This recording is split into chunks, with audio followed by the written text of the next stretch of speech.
Something I have seen quite a lot lately is people using the headline of their website page to summarize the page, or using section heads in their website to summarize the section. So an example of this would be if you have your about page and you write at the top in the headline space, about me or about us. Or on your homepage where you introduce your services or your packages and you intro that section as our services or our packages.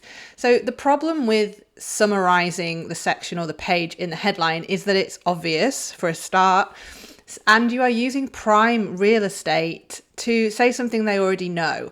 So headlines and subheads are so important in your copy to keep people reading, to keep people engaged, to stop people from just skimming and actually start reading.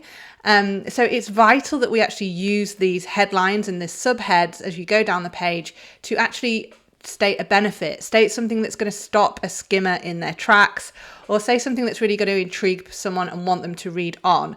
So we do not summarize the page in the headline. For example, if you have an about page, if someone clicks on the about page and the first thing they read is about me, that is not going to hook them in as much as saying something about what you believe to be true about your business. So, for example, you might say something like, the confidence to change starts with action. Say you're a coach, you're a life coach, you're a business coach, and your theme or your messaging is all around confidence. You may have a headline around this idea of building confidence means change or taking action. You would not call your page about me.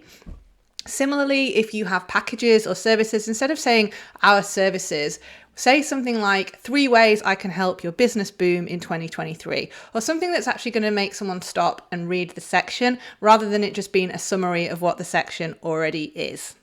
So go back to your website now. I guarantee you will have somewhere in there either a headline or a subhead that summarizes the section or summarizes the page. Go back and see if you can find a headline or think of something that is going to intrigue the reader to read rather than just stating something they already know.